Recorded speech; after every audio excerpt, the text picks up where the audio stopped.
Everybody. Uneducated Economist here. Right on. Got one of you already up in here ready to do the live stream chat. Very cool of you. Let's see. What should we talk about? This weekend, what did I do? I went down to the Newport Aquarium to go hang out, go check out the Oregon Coast Aquarium. Really nice place down there. They have an awesome aquarium. Lots of very cool things to see down there. But I've been there a few times. The kids really enjoyed it.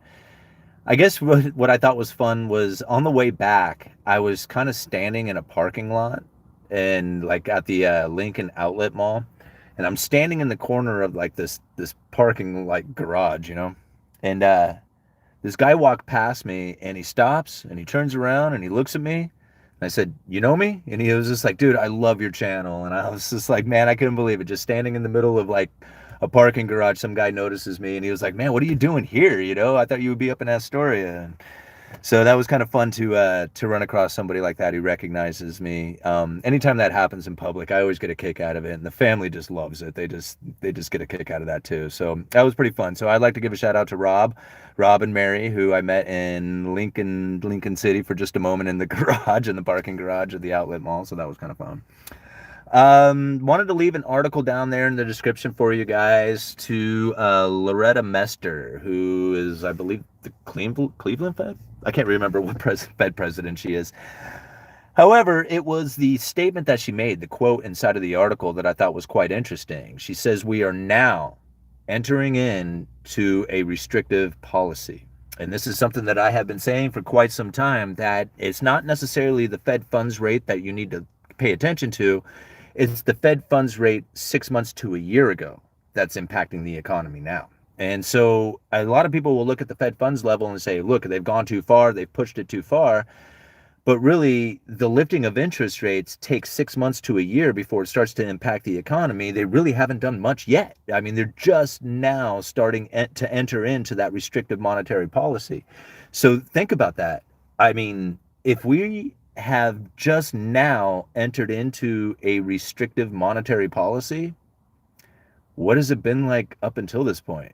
It's been accommodating. That's scary to think about, that we have been in an accommodative monetary policy up until about now. And so all the crazy things that you have seen and all the downturn and the market turmoils and all that other stuff, that's all happening during an accommodative stance. That's strange, right? Strange to think about. So now going into the future from here, it's going to start getting restricted, right? It's going to start getting really tough. And those lifting of interest rates are really going to start having an impact on the economy.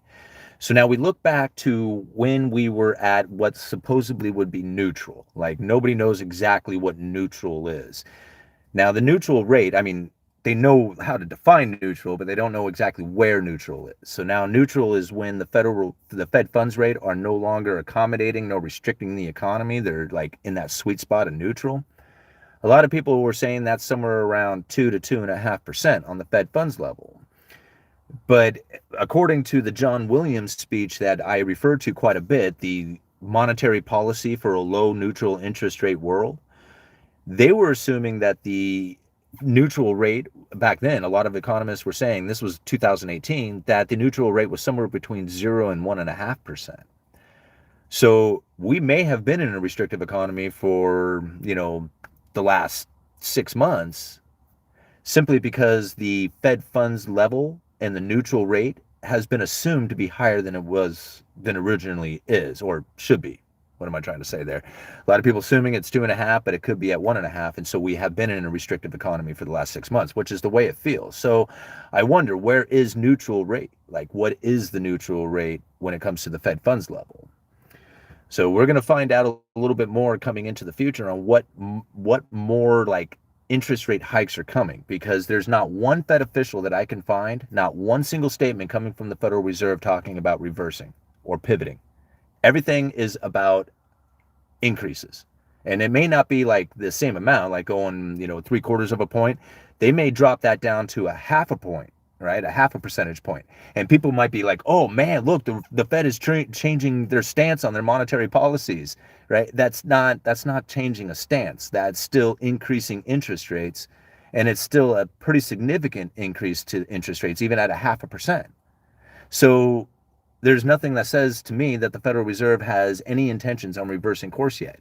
In fact, from what I understand, they're wanting to find some pain, right? From everything that I can see. They want people to, they necessarily want them to, but in order for them to bring down the inflation scenario that everybody is screaming at them for, they have to cause unemployment to rise.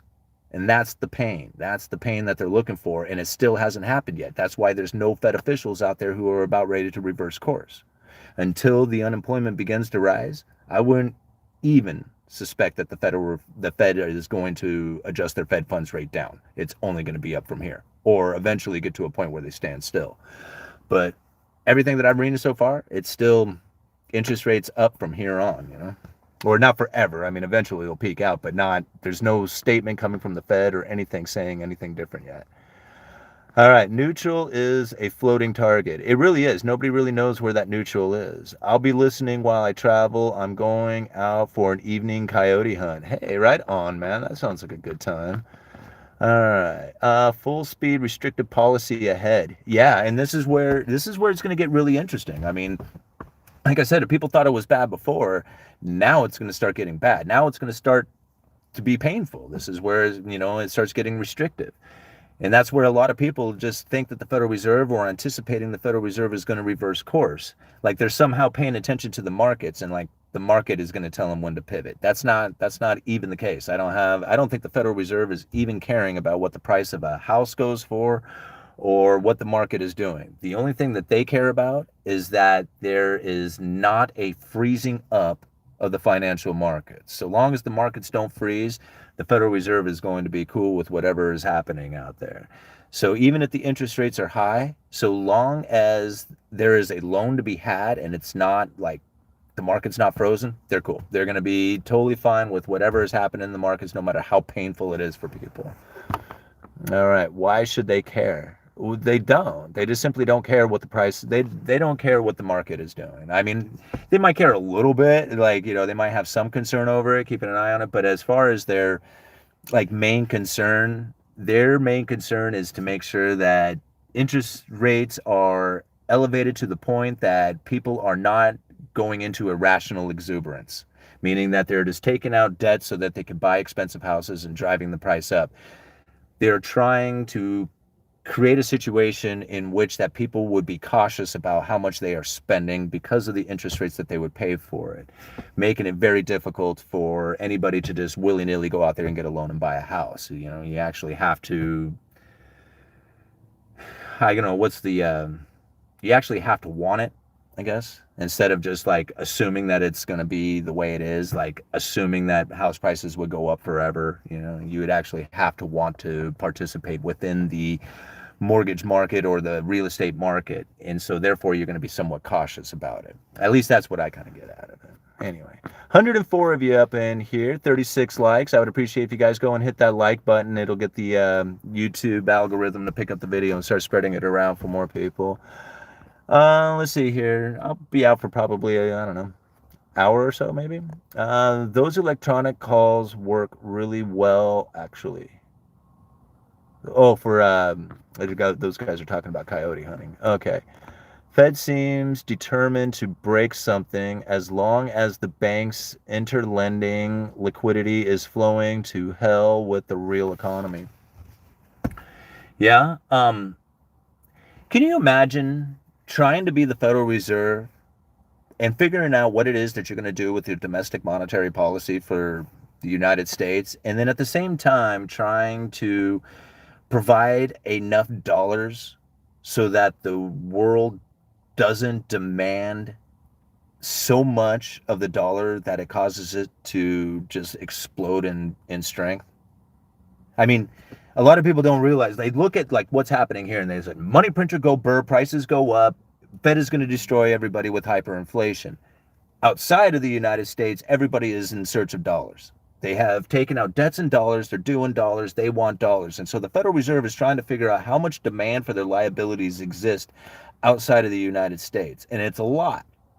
And they don't even know how much it is. Like, until the credit crunch, like the liquidity crisis begins, they don't even know how much liquidity is needed out there. They don't even know how much like demand for their liabilities are going to be. So all these nations and corporations and entities around the world who have written debts in dollars, like nobody knows how many of these debts are actually out there or how many of these debts are being used as dollars right now. So when it comes to the demand for the Federal Reserve liability, I don't think they have any idea on how much that really is.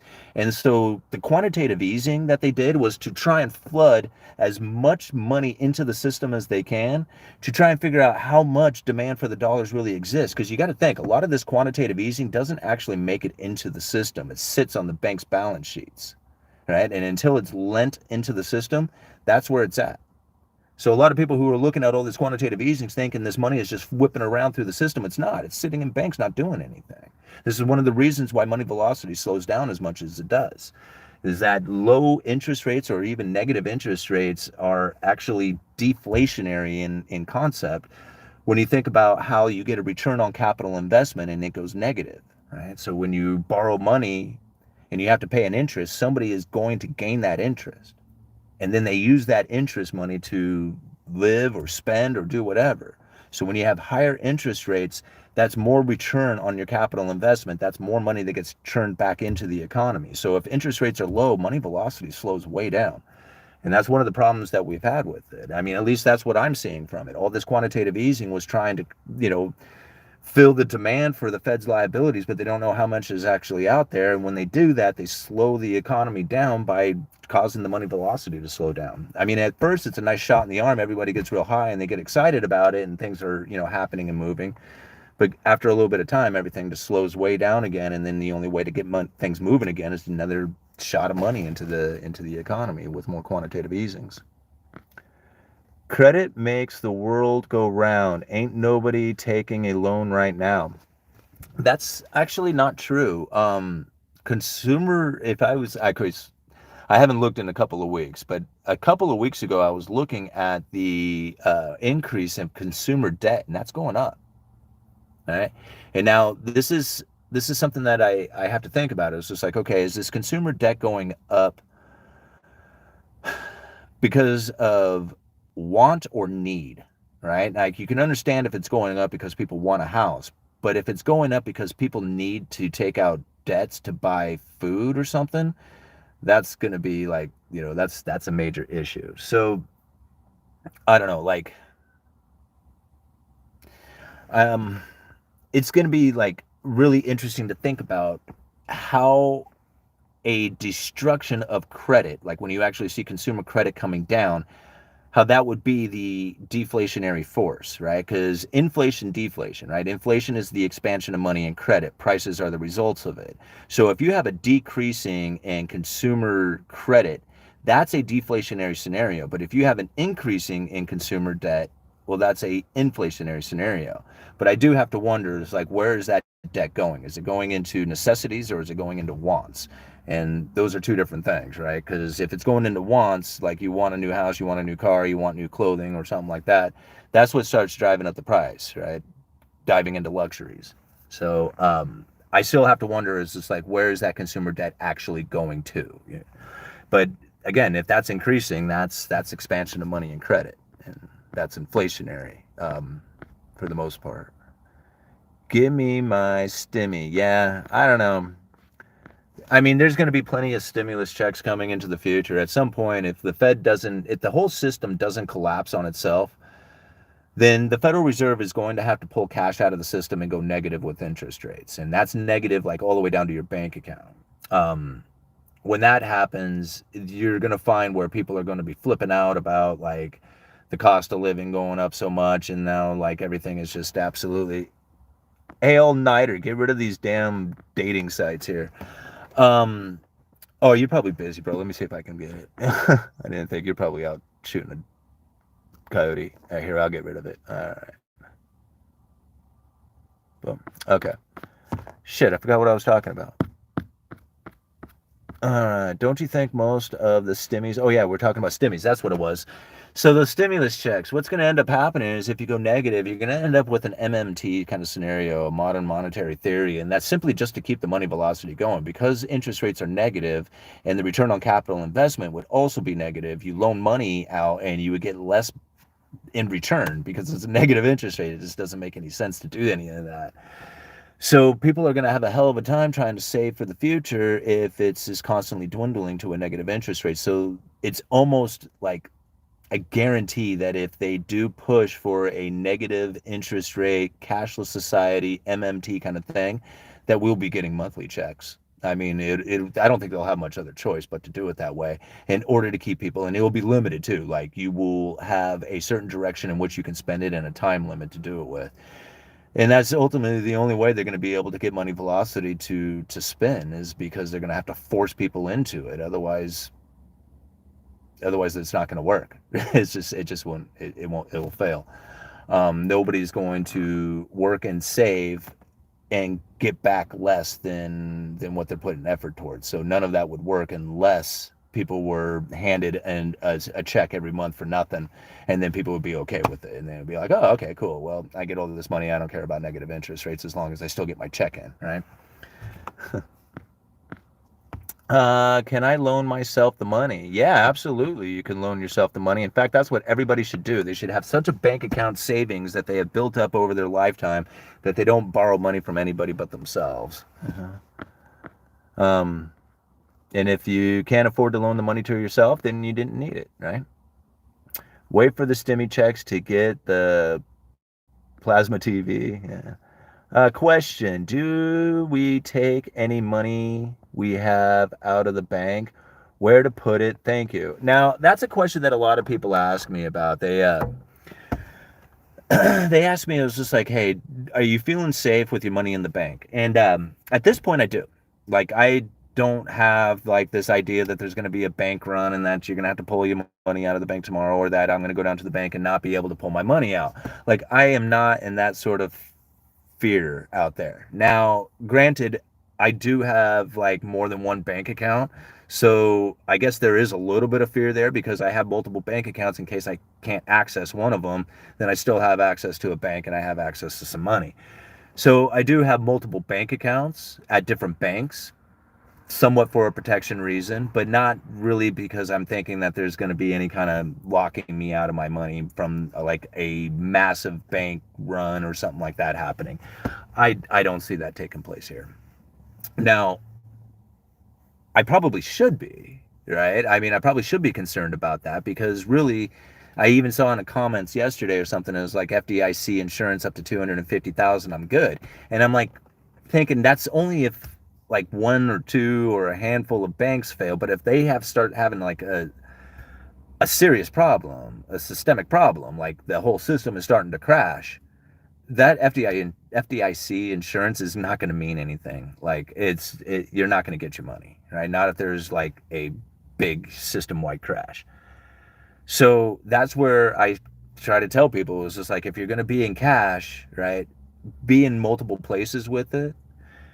Be sure it's, safe, but really getting out of the third-party claim, getting into things like silver or even cryptocurrencies on a lesser extent, but really silver and gold are the places that you can go where you don't have that third party claim, right? You don't have to worry about somebody like answering the phone, the app turning on, or an envelope coming in the mail. You are the protector of your wealth when you are in possession of physical gold and silver. But even that is just an insurance policy, and it's only an insurance policy on part of your portfolio, right? I mean, at least that's the way it is for me. I just have something that I can have so that I know I can sleep at night. So I'm not worried about whether or not, the stock market crashes, or if real estate crashes, or if I lose my job or something like that. There's an insurance policy sitting there waiting. Now my that's my belief in it. Now a lot of other people, they want to see silver go up to $300 an ounce and they're going to be super rich because of that. I don't see that. Like, this entire time, this whole inflation scenario that we have experienced over the last 2 years has failed to bring silver even remotely close to its all-time high. I mean, didn't even get halfway there, right? I mean, it was $50 an ounce back in the early 80s. It hit $50 an ounce back again in 2011. It's sitting at $20 right now. If you purchase silver to protect you from inflation, it didn't really work, right? I mean, it has little downside risk, so it was a great savings, it was a great insurance policy, but it was not necessarily a hedge against inflation, and not the way like a lot of people said it was going to be. That's why I didn't buy into that. Like, I mean, if you followed me anytime throughout the last 2 years, I never said to buy silver to protect yourself from inflation. I said to buy silver to protect yourself from the third party, like from that third party claim. You are the protector of it. Anyway, let's move on. My banker is a shovel. Yeah, I know other people that way, and that's really the best way to hide that stuff is in the ground. Nothing has popped. Inflation hasn't gotten bad yet either. And I agree. Like, I know inflation was up there and it hurt a lot of people, especially if you have a very limited income. That's where it gets really painful because, like, for somebody who has, you know, who has an abundance in their life, right? They don't notice inflation. Like they just really, it might be like they're like, man, things have gotten really expensive, but then they can go from their name brands down to the generic, or they can cut a lot of things out of their life. So people who have like an abundance of money don't really feel the inflation like somebody who's on a limited income. Because if you're on a limited income, you feel it. Like every penny, every dollar means something to you. And all of a sudden, if you have a 10% increase, you have a 10% loss of wages. I mean, if a 10% increase in prices, you lost. You're losing out because there's no way. I mean, there's no way to deal with that and without either one cutting expenses or finding more income. And that's really where it comes down to is that you have to find more income. And most people, it's already hard enough to try and just work 8 hours out of the day, let alone to try and put in, enough time to make things decent in your life. That's the hard part about like having low income. I mean, I know because I lived that way for 30 years. It felt like, I mean, 20 years at least. Um, that's the way it felt is that there was nothing I could do to get ahead. There was nothing I could do to try and acquire the things that I felt like I needed in my life. It was just everything was always in short supply for me, or just unavailable, or I had to like postpone or just deal without, like all that stuff throughout my life. And that's like where inflation hurts the most people is low income wage earners. Everybody else can deal with it. I mean, it might suck for, in some cases for people who have money, but really it doesn't mean anything unless you are just absolutely broke. So that's where like earning extra income is, the key to it all. That's when I started really changing my life around, is when I was able to start paying off my credit cards and paying those bills and stuff like that. And all of a sudden life became like a lot easier to deal with, as far as like, you got a car problem, you need a car repair. I mean, that would have been devastating to me before and having to walk to work or whatever. But now it's just like you can actually deal with the maintenance of the car before it needs to be repaired. I mean, that's a much better place to be. Anyway, let's move on. Good evening, Kevin. All right. Do you believe parts of Oregon will separate to Idaho? I don't. I mean, there was those counties over there that voted to become part of the Idaho state. But I'm just thinking, does Idaho really want Oregon counties? I mean, they'd be like, I don't want your problems. So I don't know. I guess it could happen, but I don't think it will. Mindsets are broke. The Fed can't show signs of pivot. The vested interest brigade would take it the wrong way. The Fed doesn't want that. Pain is the game. Yeah, it sure is. Is a luxury for sure. I don't know what they were talking about. Hi, Simon. How you doing? I'm actually doing really well, guys. You know, um, if you guys caught my video from yesterday, things are changing in my life. Like I'm really starting to become a lot more aware of the things that I'm thinking about, the things in my life. Trying to have more of that positive energy going and stuff. It makes a huge difference.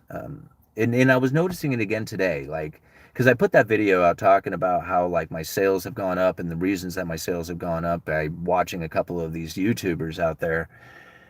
And again, I noticed it today, like just my interactions with people, even like the phone calls that I'm having, like I can tell the opposite side, like whoever it is that I'm calling on the phone, because I make like a million calls a day. But I can tell on the other side, like just by the way I'm talking on the phone, I can hear their energy level picking up as well. Like they're mimicking the positive energy that I'm putting through the phone.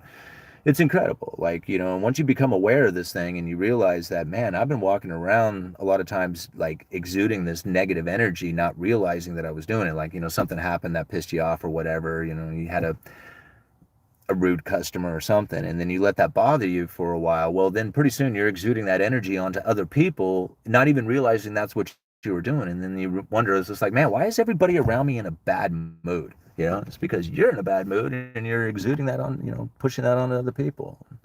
Once you become that aware of that kind of thing, and it's just like, okay, well, I'm not going to let that happen anymore. And all of a sudden, boom, now everything starts changing around you. It's just like, wow, so it was me the whole time. All right, your approach to money economy is great inspiration to the little guys. Really appreciate all you do.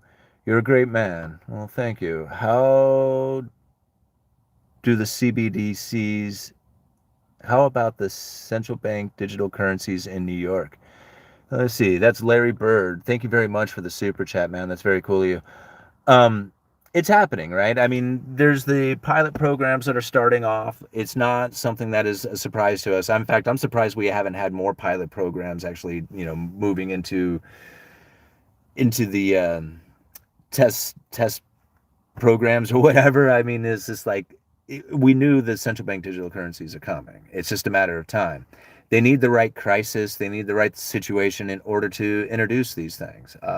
Ultimately, I feel that it's probably going to end up being a sovereign and corporate debt crisis around the world that has like almost simultaneously has like all the central banks around the world going digital, like within no time of each other. Like they're all going to kind of go at the same time. And then the Federal Reserve will be the last one, I feel. And they may even wait and not even issue a central bank digital currency. From some of the things that I'm reading from the Federal Reserve, they are very interested in these stable coins and regulating the stable coins. And one of the reasons that they want to do that is because they're already in use, right?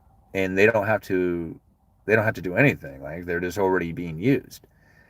And if the Federal Reserve could, or I wouldn't necessarily say it's the Fed who's going to do it, but if there could be a banking regulation, whether it's through, government oversight or whatever, if there was a way that they could guarantee these stable coins being 1-to-1 with the dollar, then the monetary policies of the Federal Reserve would transfer right through into the stable coins. They wouldn't have to issue out anything. They could just use stable coins, and then that would be all the currency. All the cash would get pulled out and stored away into whatever vaults, and then the stable coins would be issued in its place, and that would be basic use. That would be the central bank digital currency, would be the dollar being used through the stable coins. Now, I don't know if that's necessarily going to be the case, that that's what's going to happen, but there's so much talk coming from the Federal Reserve and those stable coins and the transferring of monetary policy through whatever is pegged to the dollar. It just seems to me that that's kind of the direction that they're going to start headed towards. And I think just because it's already kind of integrated into the system, and then from that point on, they can introduce a central bank digital currency or something like that. I don't know if that's the way it's going to go, but it just kind of seems that way. Yeah. All right. IRS will not like crypto. I don't think they care. As long as you pay your taxes, I don't think they care. All right.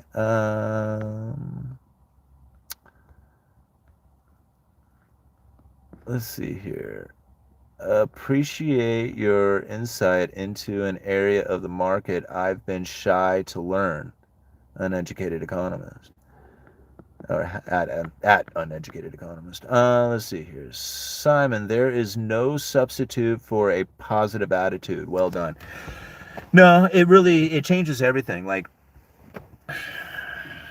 it changes really everything about what you have going on. I mean, from the increase in sales to just the navigation of everything, like just going and get your gas. Like here's something funny: in Oregon you don't pump your own gas, and it's kind of funny. Like I grew up, like I've been driving since I was 16. I think I've pumped gas 4 times in my entire life, like, and that was in California. It's funny, Oregon does not pump their own gas, the people don't. So you interact with the gas station attendant, and when you can get them laughing and joking and have a good time because they're standing out in the rain, the cold, and they're pumping gas. Like, I mean, it's kind of like it's this sucky job, really. Summertime it might be kind of fun, but during the winter that's not great.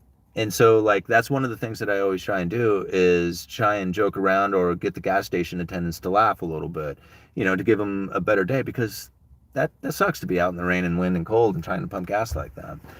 Um, when you do that, it's kind of fun because you got a bunch of gas pumps and stuff.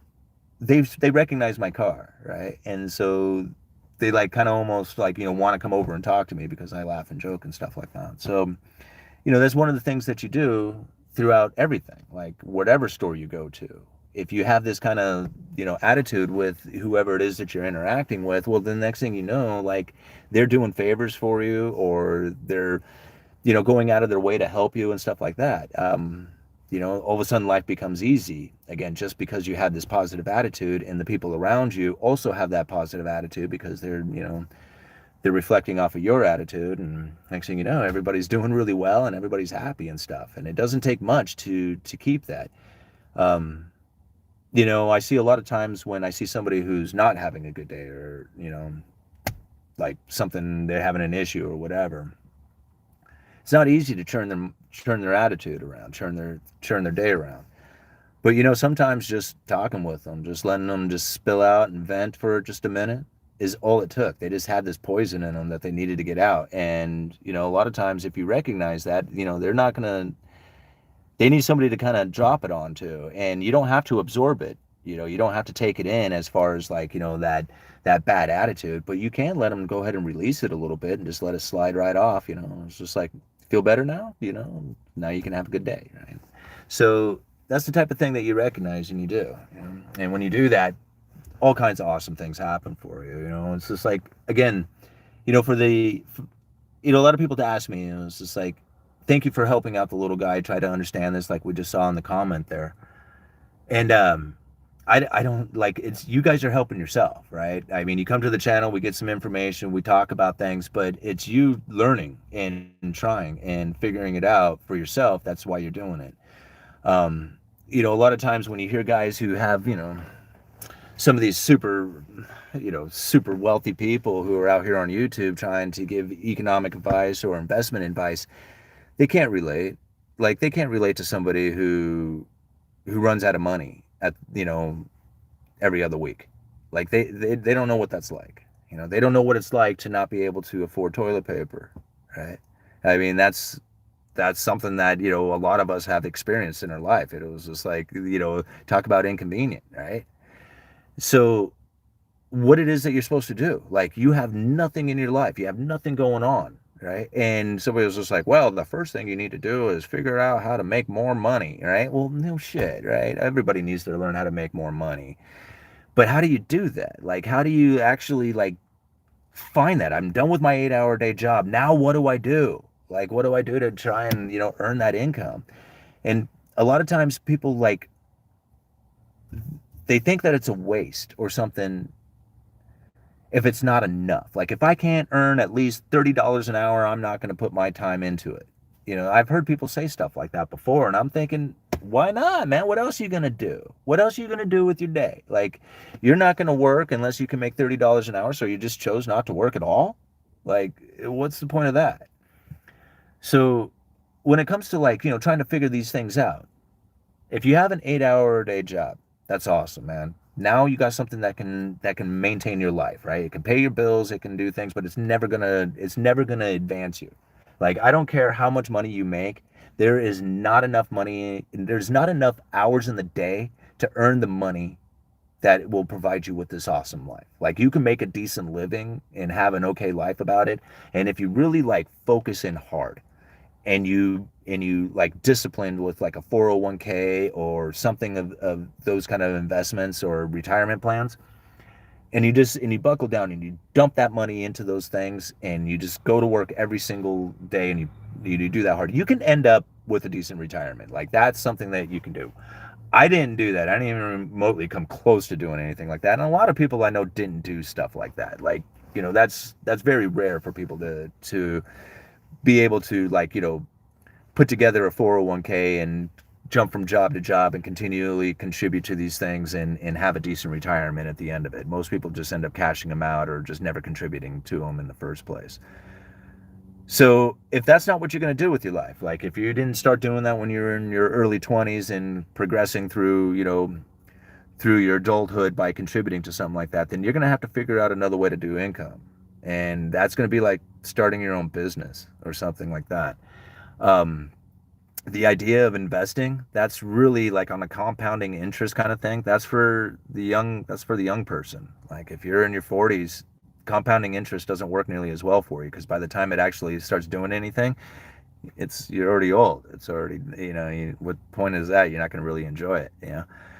So that's where, if you're 40 and you got your day job and you got nothing else going on, you got to figure out a side income. And anything that has a perpetual or passive income to it, something that you can put just a little bit of effort towards and then it will go off and make money on its own, something that will earn money while you're sleeping, that's the type of things that you need to start pushing towards. And I said it in a video a while back that it doesn't matter how long it takes for you to earn that dollar doing it. And a lot of people said, that's a waste of time. Don't spend 4 hours to try and earn a dollar. That's not true. I spent, I don't know how many hours making videos and content and studying and doing all kinds of stuff for YouTube and never once got a dime for it. Not a single penny for any of the effort that I put in there in the beginning days. And then once the channel was monetized, it really still didn't make that much money. Like, I mean, if I could make a video that would earn $10, I was like just ecstatic. I was just like, man, I can't believe it. If I could do one of these every day, I could have like a car payment or something. And like that to me was just the most amazing, that I could put out a video and earn $10 from it. But then it started earning a lot more, the channel did. And all those videos that I had put out that I wasn't making any money from before the channel was monetized, well, those ones were monetized and they started earning money too. So all that past effort that I had put in now was, it's not much, it's just pennies, but they're trickling in pennies every day now. And so that's really where like my life started to change, is that I could then put out a video and then it would make income for me. And I didn't have to continually be on a live stream. This is fun. I enjoy doing this and being here with you guys. But when I put out a video and it goes off and makes money, that's making money while you sleep.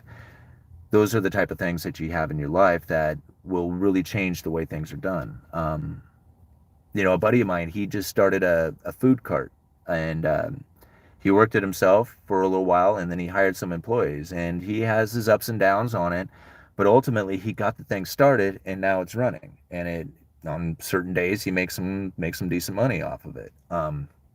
Nothing great, but it's an income, right? And it's a side income, and he's at work doing his sales and his food cart's up there making money, with employees and stuff. So like he found a way to make some passive income while he's doing his day job. Again, that's like, an excellent way of going about it. I have another friend who sells clam guns, and he has like one of the fanciest clam guns that you could ever buy. I mean, it's called the Claminator. Anyway, razor clams are really popular, recreation here on the Oregon coast. People go and dig those razor clams up, and he has one of the fanciest clam guns that he sells, and he makes a lot of money off of that. And I remember when he was working, he doesn't work with us any longer. He moved on to other things, but I remember his phone would ding anytime he had a sale come through. We used to laugh about it. It was like, man, another clam gun just sold, huh? And he would sell, sometimes a dozen of these things a day, up to hundreds of them a month or whatever. And he made a decent income doing that. He did it and when he started, that was the other thing. I want to get him on. I want to have Dale tell his story, but he was telling me about it. When he started selling those clam guns, he was doing it just for fun. He wasn't really making any money at it. He had a nice, he had a nice design. They were stainless steel. They were really nice, guns, like, these commercial, well, not commercial, but just these regular clam guns. But he didn't really have an idea that he was going to be making a bunch of money off of it. He just thought it was a good idea, and he started selling them, and he marketed them a little bit, and they got really popular. And then next thing you know, he's selling hundreds of these things a month, and all the way as far as like, I think sends them all the way over to like Japan and shit like that. So, it happens. It just happens out there. Those are the type of things that you have to work towards and find. And once you do find them, life changes. Anyway, moving on. All right. Cali was one of the first to be targeted. I am trying to express something, but I'm failing. It's not coming out right.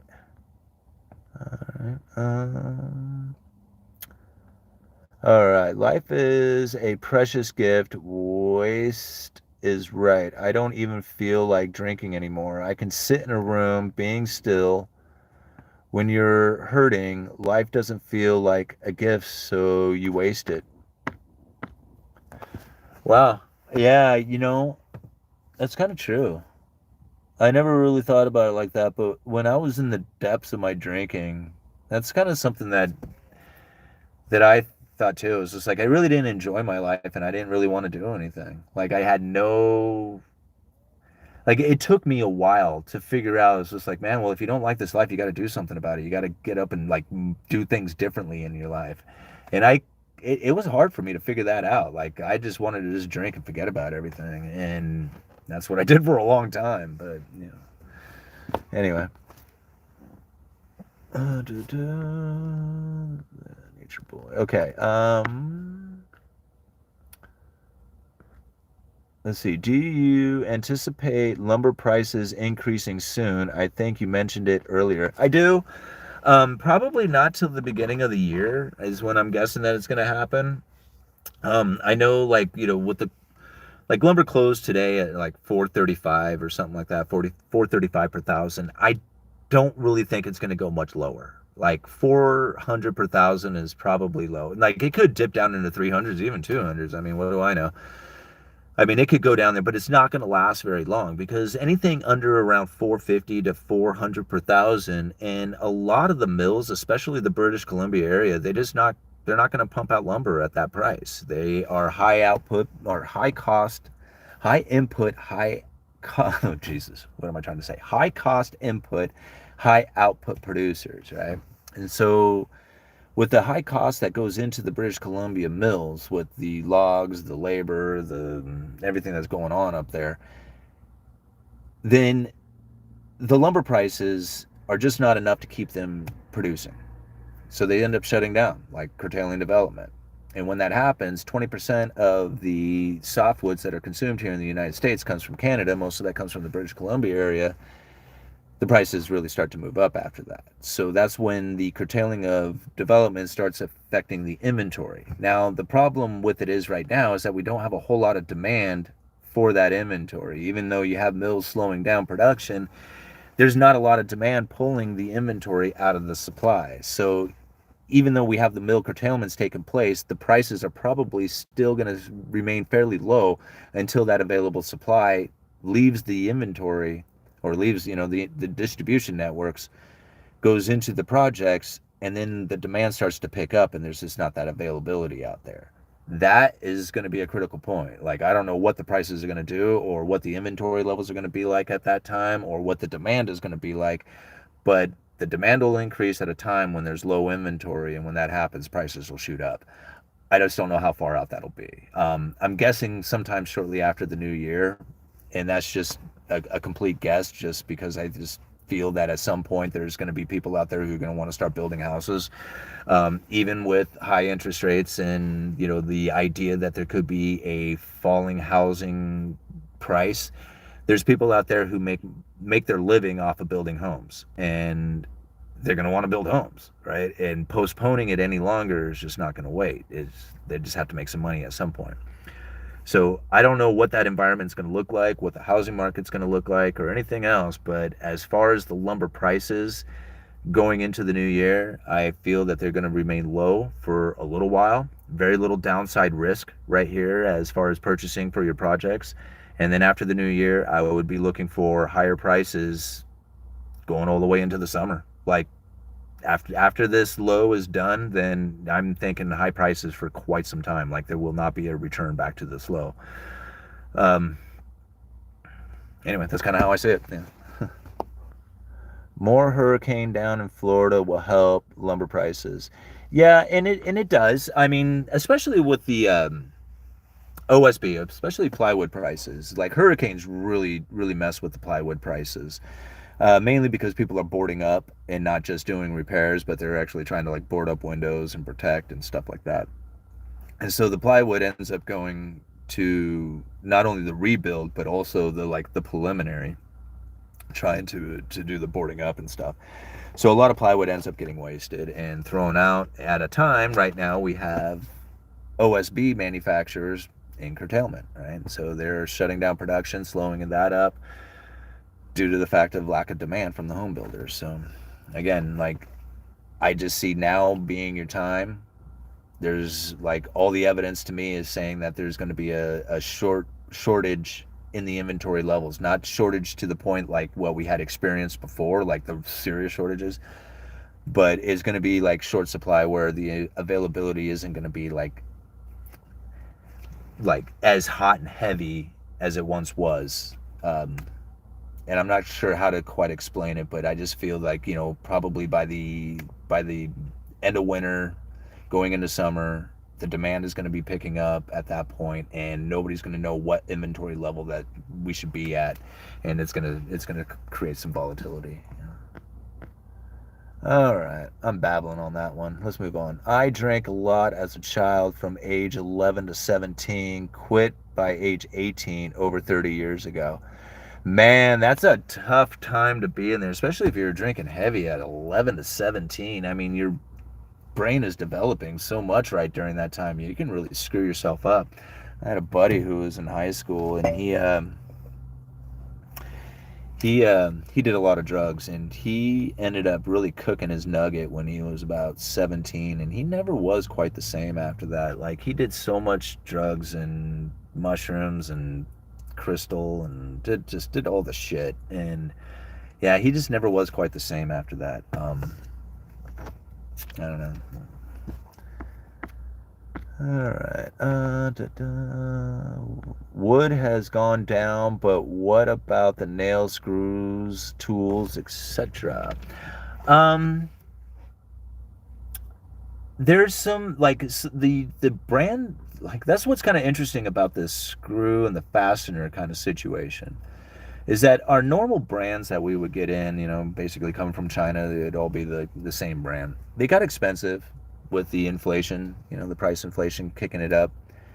But then something interesting started happening. We started getting these really odd generic brands of screws that we had never seen before, coming from places like India instead of China. And those ones were a lot cheaper than the ones that we had been stocking that had increased with the inflation, with the price inflation. So although the screws and stuff that we had seen that we once purchased before have gone up in price, there's other products that are now starting to find their way into the system that are cheaper than the ones that we originally had. Now, I'd imagine that the quality has gone down with those, and that's why they're cheaper. But still, like, I hate to say this, but when you're a builder, you really don't care, like, the quality. Like, if it's a house for yourself, then that's one thing. But when you're just trying to stand those walls up as quickly as possible, you can really care less what kind of nail you're running through your gun. And if it's a cheap one, that's fine, whatever, so long as it passes inspection and you get your check, right? I mean, that's really what it comes down to. But things like windows, doors, siding, all that stuff has gotten real expensive and has stayed fairly expensive. Like, I've seen some price decreasing, but not like significant. It's more like just like a little bit of a relief. But the availability is coming back. There was a time like fiber cement siding, like we couldn't get it. Like there was nobody out there who had any at all for sale. And now, like I have never had any, for like months now, I haven't had any problem sourcing out fiber cement siding. And so that was something that, you know, a year ago was an issue. Doors and windows. Windows were at one point like over 2 months out to order a window. I think the last few that I have ordered were a little over 30 days. So like the lead times have been cut in half on the vinyl windows. Still not near the 10 days that I used to get a window in. Like I could order a window and literally in 10 days I would have it. Now it's a little bit farther out, but still it's better than the 2 months. 30 days is a lot better.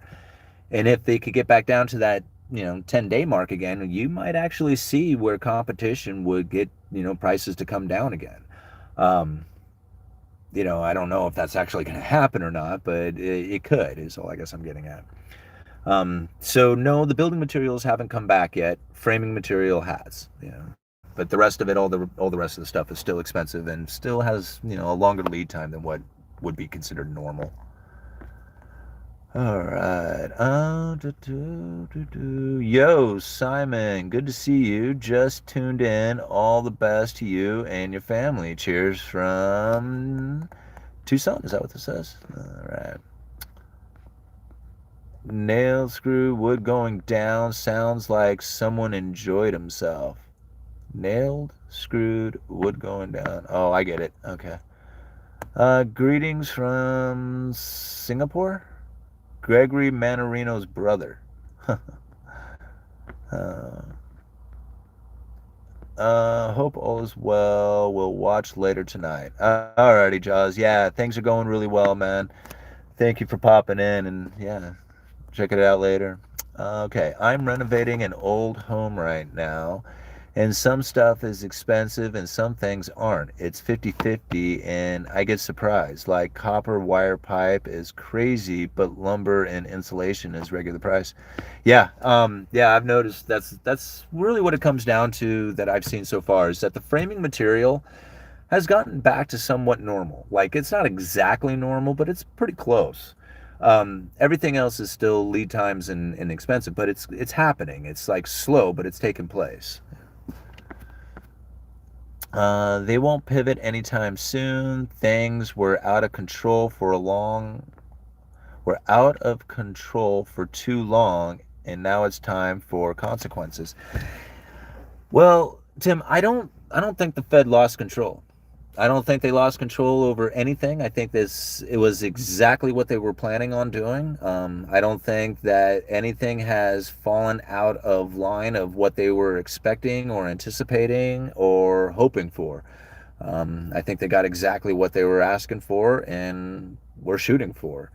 I don't think the Fed missed any part of their plan. Not a single bit of it.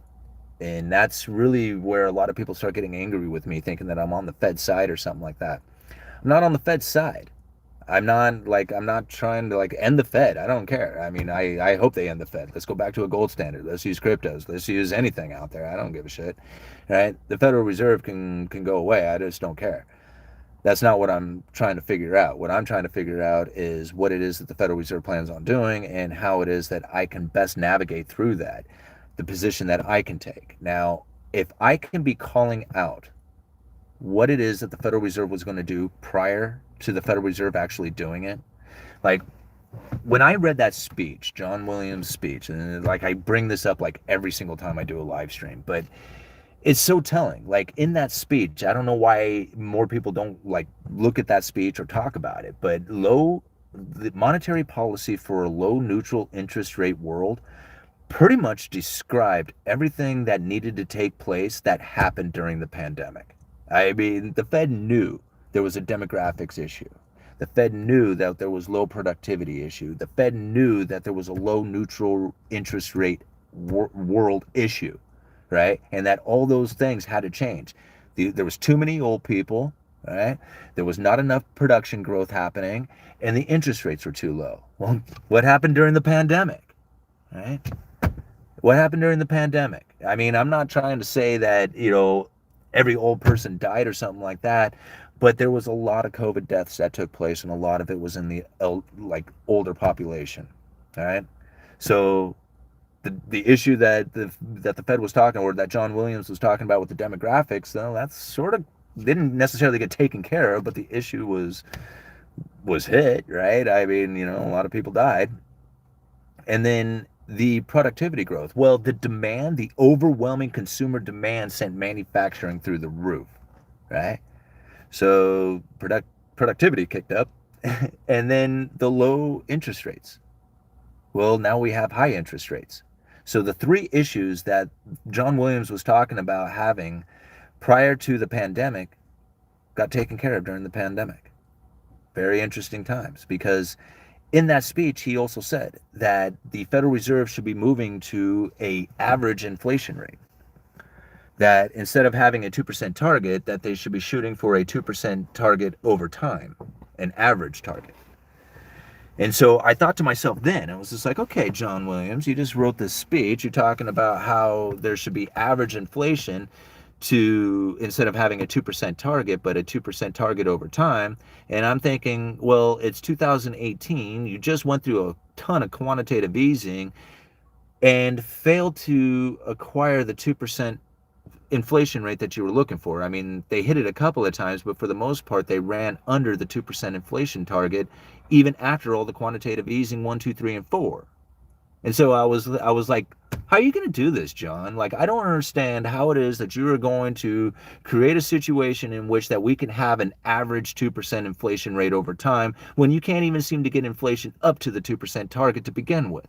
And then, boom, we get pandemic and overwhelming consumer demand and stimmy checks and money printer go burr and everybody freaking out about shortages and a self-fulfilling prophecy and inflation. I thought, dang, John, good job, man. You did figure that one out. You got your 2% inflation, average inflation targeting regime that, you were wanting back in 2018. Well, they got it, So, like, I don't think the Federal Reserve lies. I think they straight up tell you exactly what they are planning on doing. And they say it right in their speeches. And, everybody seems to think, like, I can't find, like, I read the speeches, I read what the Federal Reserve is talking about, all their comments. There's nothing in there that talks about anything about pivoting. It's all about more pain coming into the future. And so when I hear these economists talk about how the Fed has gone too far, it's like, no, they haven't. Wait till they say they've gone too far. They haven't gone too far. They're right where they want to be and right where they want everybody here. They want everybody feeling pain soon, and that's going to suck for everybody because they're not expecting it. They think that the Federal Reserve isn't serious when they say they're going to inflict pain. I don't know why people wouldn't think that. Like, get ready for pain. They already told you it's coming. So don't be naive. I mean, it's just like they're going to do it to you. Yeah. All right. Hey, thank you very much, Robert, for the $1.99 super chat. That's very nice of you. Are rates about a strong dollar war, not inflation? As far as the interest rates, I mean, again, I think it's more about keeping the dollar strong, like you were saying, but then it's also more about getting a return on capital investment. That's really where it comes down to, is because the return on capital investment, that's what's going to get a strong economy happening. Higher interest rates are good for the economy. A lot of people don't think that. Dropping of interest rates stimulates the economy. So higher interest rates really, over time, if once the interest rates are elevated and stay elevated for a significant amount of time, will have the return of capital investment then like moving back into the economy, doing its own stimulus for the most part. Like, that's where the strong economy comes from.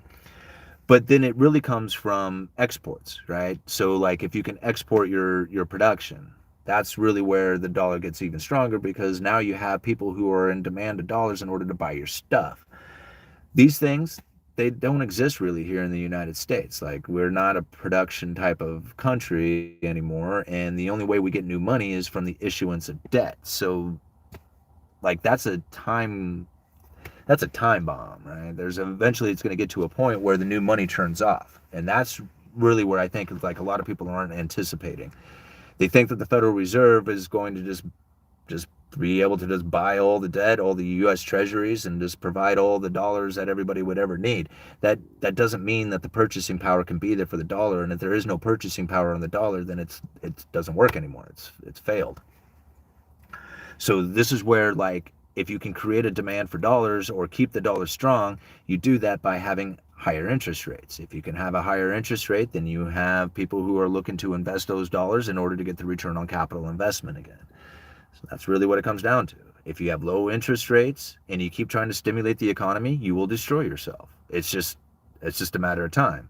And that's where they know it. They were like, crap, okay, so we stimulated the economy, we gave a bunch of people a bunch of money, gave them their opportunity and their chance to be prepared for a downturn. They didn't use it for that. They went out and blew it on fancy cars, I guess, blew all that money.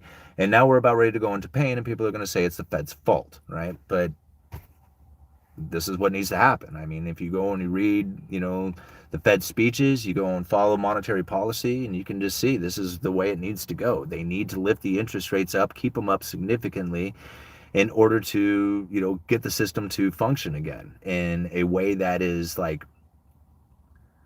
not having them trying to drop interest rates and stimulate every couple of years or something like that. It's a very difficult plan. Now, whether or not they're going to be successful at it, I don't know. It could crash. It could, they could make it. A lot of people were anticipating the dollar would be gone already. It would have already failed. I don't see it. I don't see anywhere where the dollar is going to fail. Not anytime soon. All I see is stronger dollar going into the future. And I don't see any situation in which the dollar doesn't get stronger. I cannot find that in anything that I am studying. And as far as people saying, no, it's hyperinflation from here on out, where is it?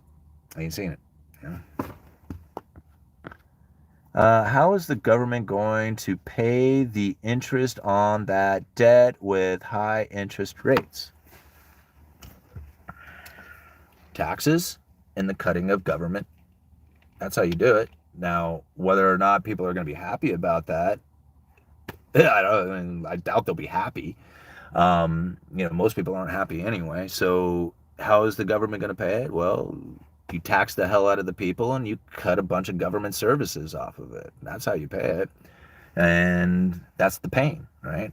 People are going to have to feel pain. People said that they weren't going to be able to lift interest rates to this high, and here they are. A lot of people didn't think this was ever going to happen, get the Fed funds rate up to anything even remotely close to this. They thought as soon as they lifted off at zero, it would crash the system. All right. We need a crash to balance. Well, what we need to burn out all the debt undergrowth is what needs to happen. There's malinvestments out there that are sucking all the resources and best talent and just dragging the economy down. These bad debts need to be wiped out. And so a lot of people need to feel the losses, right? And that's really what it comes down to, is that once these losses have occurred and you wipe out that bad debt, now you have an environment in which that the new businesses are not competing against things like zombie corporations. They're not competing to try and acquire talent that is getting wasted with a zombie corporation. So once those things kind of happen, you clear out those bad debts, and then you got the environment in which that, new businesses can grow and actually use that talent for a business that is actually going to be a viable one instead of one that it can only operate off of continual increases in debt. That's where a strong economy is going to be built from again. So no matter what, there's no way of having a strong economy unless you have a crash, right? That's the only way, because the opposite of that is irrational exuberance. And that's where we're at now. Is people are trying to figure out, it's just oh man, maybe I shouldn't have bought that fancy house and that fancy car. Now what do? I can't even sell it for what I had paid for it, right? This is the pain. And it's going to get worse. It's going to be very hard for most people who are thinking that it's going to be short-lived, the lifting of interest rates. Those people are going to have a lot of pain. They're going to feel it. People who have extended themselves out on credit, taken out as much debt as they could possibly have taken out, thinking that they were going to be able to, wipe their debts away with hyperinflated dollars. That isn't going to happen. I mean, those people are going to end up having to suffer the consequences from that belief. And, it was a debt trap. I don't know how else to explain it. The rich harvest the poor doing this. They offer you a bunch of debt. You take that debt, you go and buy and build beautiful things with it. Then they turn off the available credit people can't afford to make the payments anymore, and they come in with cash to buy up everything for pennies on the dollar. And that's the harvest time. It seems to be the case every time I see a recession. I mean, I don't know how many times I've heard, like, a guy like Robert Kiyosaki say he loves recessions because everything goes on sale. I mean, that's the truth. Everybody's hard work all of a sudden starts going up for pennies on the dollar. And that's the problem with debt cycles, is that people don't recognize that. They don't see that the cycle's about ready to turn off. They think like these good times are just going to continue to roll forever, not realizing that it is cyclical and that it doesn't take much for the banks to say, that's it, we're no longer loaning anymore because the Federal Reserve isn't lending, or they're lifting interest rates, or we are going to be more stringent on our people who are taking out loans. Like, you're going to have to qualify, have to be a higher qualification in order to get it. This is the problem with our economy now, is that it's all based off of debt. Like, how much debt and how much access to debt do you really have? Even the person who's trying to like save money to buy a car, like it's almost impossible to do it. Like, you can't, it's very difficult for somebody to say like they're going to save up and buy cash or buy a car for cash, because like even the act of trying to save and the car increasing in prices is like the car increases faster than you can save it almost. You see where I'm kind of getting at? Like, you start off as like, well, I'm going to save for the next 10 years so that I can buy a car. And you anticipate it's just like, well, I'm going to buy a $25,000 car. But then 10 years goes by, and next thing you know, the $25,000 car that you're going to buy now costs $35,000 or something like that. And so you didn't save enough to buy that car. And that's the problem with like the debt-based society that we live in now, is that if you want to lock that price in, you have to lock the price in with a loan and then pay interest on it. And so no matter what, you end up paying a higher price for this vehicle. There's no way to really save for it. That sucks. If we had like a gold standard kind of thing, well, then we wouldn't have this continual increases in prices. We would have something that would be a lot more stable, something that after 10 years, the $25,000 car would still be $25,000. And you can actually save for the future. What point can debt no longer be money? There isn't. Like, so long as somebody's willing to loan you money, right? Then, or loan you the future to pay them back, right? I mean, I don't think there is any limit to it. Eventually you get to a point where somebody says, I'm not going to pay. And then at that point, the system starts breaking down, and it starts to fail. But as far as like the issuance, I think like the issuance of debt can just go as high as, as wherever the imagination can go. The maintaining of that system or returning doesn't happen, but the issuance can happen, It's all about cash flow, yeah. Because the money, gosh, I'm having a hard time reading here. The money you owe in the future is worth less than what you borrow today. Only one who benefits is Kiyosaki and the government. Well, yeah, there's a lot of people out there, but if you're using debt to buy something you like, then yeah, you're probably going to fail. If you're using debt to buy something that's going to generate you income, then you're going to succeed. That's really what it comes down to, borrowing money and what you do with it. So the guys like Kiyosaki, I mean, they figured it out, right? They figured out how to borrow money and then use that borrowed money to make them even more money. Most people borrow money and then work damn hard to pay it off. And that's why, people get stuck as debt slaves instead of like using debt to their advantage. It's good debt versus bad debt. I mean, I've been teaching my kid that for a while now. He can explain good debt, bad debt. So when he comes into a time in which that he has his own credit card and stuff, he's going to know like what he's purchasing with debt, whether or not it's a good debt or bad debt. And he knows, he pays attention. He's a saver. And it's funny to watch him save too, because he'll get like two $10 bills and then come to me and say, hey dad, can I get a 20? Or he brought me, like, he had two 20s and a 10. He asked for a $50 bill. And I'm thinking, first of all, I'm like, how did he end up with this money, first of all? Because I don't remember you earning this money. But anyway, he figures it out one way or the other. But then instead of having it in smaller bills that he knows that he could easily spend, he's concentrating it into a bigger bill because he knows that if he has it in that bigger bill, then he's less likely to spend it. See that this is an 8-year-old kid who's doing this, and I didn't teach him that. He figured that on his own. He even said that to me. He goes, "Well, if I have it in a 50, it's a bigger bill. I won't, I'll keep it or something like that." I forget exactly how he said it, but he knew that if he had it in smaller bills, he'd be more likely to spend it than if he had it in the 50. And I thought, man, that is perfect. That's something that he picked up. I didn't even teach him. Yeah, he's a totally smart kid. Freddie is a super smart kid. I don't get it. I mean, I wasn't smart in school. Freddie's like off the charts smart. All right. What is your timeline on the elimination of cash? That's going to be more, I think that's going to be more about the circumstances. I don't think there's necessarily a time limit on cash. I think it's more going to be more about the event and the situation that we're in. The cashless society, like the the cashless society is going to come from negative interest rates. So that's really where, like, I think the Federal Reserve is going to be pushing for a cashless society, central bank digital currency, stuff like that, is when the need for a negative interest rate comes about. The Federal Reserve is pushing for that 5% on the Fed funds level. If they can get it to 5%, that's kind of like getting all their ammo back for the next recession. Typically, they would want to drop interest rates around 5% in order to stimulate the economy.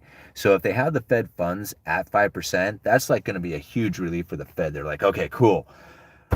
We don't have to worry about going negative. We don't have to necessarily go about cashless society. We don't necessarily have to issue a central bank digital currency because right now we have our ammunition to drop the Fed funds rate that 5% in order to stimulate the economy. After that, they're going to have a very difficult time because what kind of situation are they going to have in which that there's going to be the inflationary scenario that we are anticipating right now or experiencing that would have the Federal Reserve lifting interest rates as aggressively as they are? That's going to be a very difficult thing to try and have during a time when the Fed needs it the most, right? So I guess where I'm trying to get at is that right now they had the pandemic, the inflationary scenario, the severing of the supply chain. They had all this stuff that gave them the ability to lift the interest rates as high as they have. The next time around, I don't think they're going to have that. They're not going to have the ability to lift interest rates or have the excuse that they could lift interest rates as much as they have going in, the next time we have a crisis or a coming out of that crisis. So at that point, they're going to need to come up with something. They're going to need to figure out a way that they're going to be able to stimulate the economy. And if it isn't from the dropping of interest rates because they can't get the Fed funds level back up to the 5%, then it's going to come from a negative interest rate. And that's when the central bank digital currencies and the cashless society and all that stuff starts to kick in. I don't know how or when or what that's going to look like. I can just see it happening, right? The things that they are gearing up to do is pretty obvious that there's going to be some sort of form of digital currency going into the future. There's too much talk about it. There's too many other nations that are gearing up for it. There's too many pilot programs that are headed that way. So it's just a matter of time. It's going to take place. Anyway, let's see. What time is it? We'll give it like another 15 minutes here, guys. All right. Let's go back down here. Smaller bills, bigger stack. Black Swan event. Bye-bye. Okay. They want more tracking for money. Be true. What do you think of China opening up and the banks backing up real estate in China? Will that bring down the dollar? No. No. I mean, there is no way. There's nothing. There is nothing out there that's going to knock the dollar off of being the world reserve currency. Nothing. Right? I don't care. Gold, Bitcoin, China, Russia, India, Brazil, South Africa, the BRICS nations. None of that stuff. None of that stuff is going to knock the dollar off from being the world reserve currency. And simply because there's no other nation that's doing what the dollar is doing. Nothing, right? In order to be a competitor to the dollar, you have to have a debt market that as big as the US Treasuries are. Like, to have a safe and liquid asset like the US Treasury, and to have enough of that, to have a debt market big enough to provide the world with that safe and liquid asset. There's no other nation that's willing to take on the debt load that the United States has done in order to provide the world with that safe and liquid US Treasury, right? Now, I mean, whether it's safe or not is up to you, but that's what the world, assumes of the U.S. Treasuries. And then on top of that, you have to provide the world with the dollar. You have to provide them with that actual currency. And so, how do you do that? Buying stuff from all the world. So, in order to provide the world with that safe and liquid asset, you have to be as deep into debt as the United States is willing to go. And then you have to go into a deficit trade as much as the United States has in order to buy the world's stuff and provide the world with the dollars they need in order to have the world reserve currency. Name a nation that's doing that. Name a nation that's going to even remotely come close to doing what the U.S. is doing right now. And I will agree with it. Like, I'm not saying that there isn't systems being set up. I'm not saying that there isn't transactions taking place. I'm not saying that at some point the US dollar will fail. I'm not saying I'm not trying to deny that stuff. What I'm trying to say is that there's nothing out there that's competing with the dollar right now that can do that. Once it does, then I'll change my tune, right? But everything I see is going to cause the dollar to go stronger. Even if everybody wanted out of the dollar, they still need to get the dollars first. I mean, we talk about this in almost every single live stream. And that if they want to get out of those dollars, they have debts that are due in dollars. These debts get used as if they're dollars. Think about that. They don't have anything to do with the United States. They don't have anything to do with our banking system. They don't have anything to do with the government. They have nothing to do with the United States at all. But yet they have written debts in dollars, in US dollars. They're due in dollars, and then they use those contracts as if they're dollars. So think about how much currency actually exists outside of the United States when you think about the actual currency, the US Treasuries, and then all these contracts that people have written up that are due in dollars. When those things start to disappear, when people are getting out of those things, that's a shrinking of liquidity. That makes it ever increasingly more difficult to pay off whatever debts that are due in dollars. And if that continues, the dollar is going to strengthen. There is no other way that it can go about it. It has to go up in order for the people to get those dollars to get out of their debts. Once that has happened and everybody is cleared out of the dollar and they're not taking out any more debts in dollars and they're not trying to acquire dollars anymore, there's only one place that they can go with it, and that's back here at the United States. So that's where the hyperinflation scenario that people are looking for, that's what needs to occur. They have to have this total destruction of the world reserve currency or the use of it as a world reserve currency before we would ever see that hyperinflation scenario. Zimbabwe, the Weimar Republic, all these places that had these hyperinflation, type things happen to them, they didn't have the world reserve currency. Right? See, if they had the demand coming from the world for their money, they would never have experienced that hyperinflation scenario. But they're not the world reserve currency. They were just a sovereign nation, and everybody decided that they didn't want their currency anymore because they weren't backing it up with guns and taxes and everything else that the United States does. Like, if you don't agree with the United States, they'll blow you up and take your stuff, right? So that's what makes the dollar the strongest currency out there, is all those things. So if you can find another nation that's going to do that, then I'll agree with it. But that's not happening yet. Short hunt. It got dark. No dogs. I'm back and back to stay now. Right on, all-nighter. Good to see you back, man. All right. Digital dollar would be my guess. Yeah. What are they going to call the central bank digital currency? The dollar or the faller? Yeah. They don't really need to get out of many dollars if the dollar value collapses. They just need to make sure that all new loans are not in dollars. That's not true, man. Maybe I read that wrong. They don't really need to get out of too many dollars if the dollar value collapses. They just need to make sure that all the new loans are not in dollars. So as the contracts disappear.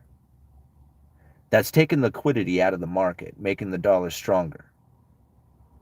They don't really, hold on, they don't really, now maybe I'm just reading this wrong. They don't really need to get out of too many dollars if the dollar value collapses. The dollar value isn't going to collapse if those contracts are disappearing. The dollar is going to get stronger. The Federal Reserve can't get the dollar to weaken. Like they tried. I mean, it keeps going up on the dollar index. Yes, it's down right now over the last few days, but give it a little time. And the next time they come out with their interest rate hikes, you're going to see the dollar strengthen back up past 110 on the dollar index. It might even go to 115. I'm not trying to make predictions on it. I'm just saying that it's not going down. The dollar index is going to go up from here for a while. And nations around the world are going to get punished from that. I don't see it that way. I don't see the dollar weakening for these nations out there for people to acquire weaker dollars to pay off their debts. I don't see that happening. I see dollar getting stronger and them suffering the consequences from a stronger dollar. And that's the way I see it. Like, I mean, corporations and nations around the world are going to suffer the consequences of a stronger dollar. It's going to absolutely punish them unlike anything they've ever felt. And there's nothing they can do about it. That's like, what are you going to do? You owe the money in dollars and you can't get them. What's going to happen? Like, people are going to start requesting that you give up your ports and you give up your natural resources and, you take out longer debts, issue out for a longer time at a higher interest rates and stuff like that. I don't see the dollar weakening. I do eventually see it failing altogether, but it's not from here. It's going to strengthen before it does. All right. Good stuff as always, Simon. And well, thank you. I appreciate it. How much time? Okay, I'm going to give it like another 9 minutes. Be well, all. Thank you. My opinion on FTX and those in power were in on it and have calculated their losses. Yeah, I wouldn't be surprised by that at all. Like, to say that this took people by surprise, I don't think so. I think there was plenty of people out there who were very aware of the situation and how to take advantage of it. The failing of crypto exchanges doesn't surprise me at all. Like, I'm anticipating that we're going to see a lot more of that, to the point that it would actually force the regulations. Like, people would just be like, "No, this is too painful. We need the government to come in and do something about this." So the problem reaction solutions that come from it. Something I was thinking. This is something I thought about Bernie Madoff too. And people make money doing these scams, right? So people were invested. The investor was messing with FTX and made money at it. And a lot of people who had invested with like Bernie Madoff, they made a lot of money, right? I mean, before the actual collapse, before the failure. So there was a time when people were making money at it, right? And that's what got other people to start participating in it. It's like a Ponzi scheme, you get all your friends to join in on it too. So there was people who are earning money, making money off of it. Now, what I think is interesting is that if you're doing it legit, then that money, that profit that you make, well, you have to pay taxes on that. Does the government ever like come up and suggest that maybe they should pay the people back the taxes that they earned from a fraudulent company like Madoff? You see what I'm saying? Like, Madoff scammed all kinds of people. Some people made a lot of money at it. Some people pay taxes on that money they made off of that scam. But the government keeps the scammed money, right? The taxes from it. It's like, well, you legitimately paid your taxes. You didn't legitimately earn the money. So we're keeping the taxes, even though you're all going to have to pay back the money or whatever it comes from it. That's what gets me about this. Is like the government loves illegal activities. They absolutely love illegal activities. Drugs, guns, sex, all that stuff. That's the type of thing that makes the dollar strong. It's because drug dealers and illegal activity out there has this huge demand for dollars. Like, they don't want any other currency. They want dollars, and that makes it strong. The government does not want private coin. No, I can agree with that. They don't want anything that's going to be like secret or private or, lack of transparency. They don't want any of that stuff. I agree. What happens to digidollars when power goes out? they will figure out a way to deal with that. I don't know, like off-chain transactions or something. I don't know. And I have a hard time believing that they will be able to pull money out of the system so quickly that people would be like not knowing how to transact with any other form. Like, to me, like, the cashless society is going to be a long generational like push. It's not going to happen like they will never make an announcement. Everybody turn their dollars in. That would flip everybody out. They would freak out. That'll never happen.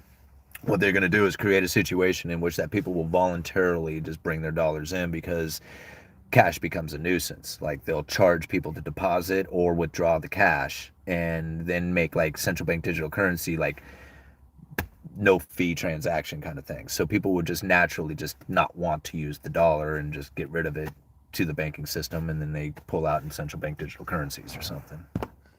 What happens if another nation hacked the digital money? I am not going to go into what ifs. Like, I mean, that's just like, what if, I mean, a plane crashed into my car or something. I mean, it's just like, I'm not going into like what ifs, right? That is a possibility. I mean, what if anything got hacked? It's a computer program, so anything could happen. Now, I'm still waiting for Bitcoin to get hacked. Like, if they can't hack Bitcoin, then why would they be able to hack central bank digital currencies? I mean, sure, there's somebody who's wrote these programs. At some point, it could happen. Hasn't happened yet. I mean, so I don't know. I just don't put like hacking of digital currencies on the top of my priorities as far as like, my concerns or something like that. Um, they know how to hack. Like, they can do 51% attacks on cryptocurrencies. If you can take over 51% of the miners, you can change the ledger to whatever you want it to be. Now, just because you know how to do it doesn't mean that you're going to still be able to do it. I mean, hacking Bitcoin would take, an insane amount of power and coordinated effort, and then even still then, I mean, it's very, very, very unlikely that it could ever happen. So, I just don't stress about like things like that. Is it possible? Sure, but to me, like, by the time we get to that point, they will have figured out that it's not necessarily hack proof, but like, say, very unhackable. All right, you should do an extended episode on Epstein and geopolitics. I try not to get into politics. I try not to get into politics because you can easily piss somebody off. In fact, it was funny because, they talk politics at work, and I never, well, I do engage in some stuff, but I never take a side, right? Ever. And I see people taking sides, and then they get mad at each other. Like, they literally get mad at each other for having an opinion. And so, like, I'll mess with the guys. Like the other day, somebody had come to me looking for Baltic birch. Now, if you're not familiar with Baltic birch, it comes from like, the Russia area. It's a type of birch plywood that is cabinet grade. It is really nice stuff. I mean, like, really nice. And it's difficult to source out. Just trying to get it from that particular region of the world right now does not bring in a steady supply of it. So anyway, blaming it on Ukraine, right? Ukraine war. Not on Ukraine, but blaming it on Russia-Ukraine war. And so I'm just kind of joking around, and I'm not being serious by any means, but I'm helping another salesman out who's trying to track down this Baltic birch. And just jokingly, I said, well, maybe if you had voted for the right person, you'd be able to get your birch right now, And I said that to him. Flipped out, got so mad at me for that. It was like, that doesn't, he starts like defending, like, and I'm like, dude, I'm just messing with you. It doesn't have anything to do with the person you voted for on why we're not getting birch right now. I was just like, so just chill. But they took serious offense to me, at me for saying that, just by saying that one thing. If you had voted for the right person, you'd be able to get your birch right now. And that's why I don't bring it up. That's why I don't talk politics, is because nobody can even take a joke about it. They're so serious about it. And in fact, if you disagree with them, you are somehow causing them pain and misery, and you're the problem, or whatever it is, right? So I just don't talk about it. Like, I have my views and I can talk circles with politics. I mean, there was a time when I could really talk it. But I gave all that stuff up because it clouds your mind from economics. Economics is important, politics is bullshit. It's just straight up bullshit. You don't need it in your life.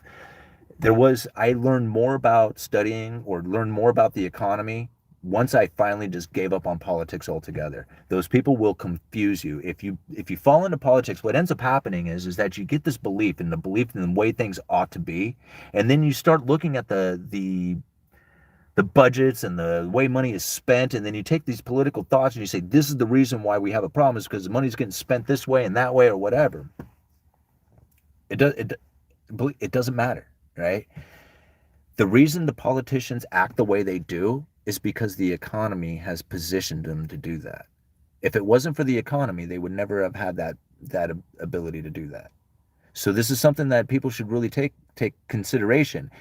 The economy isn't behaving the way it does because of the politicians. The politicians are behaving the way they do because of the economy.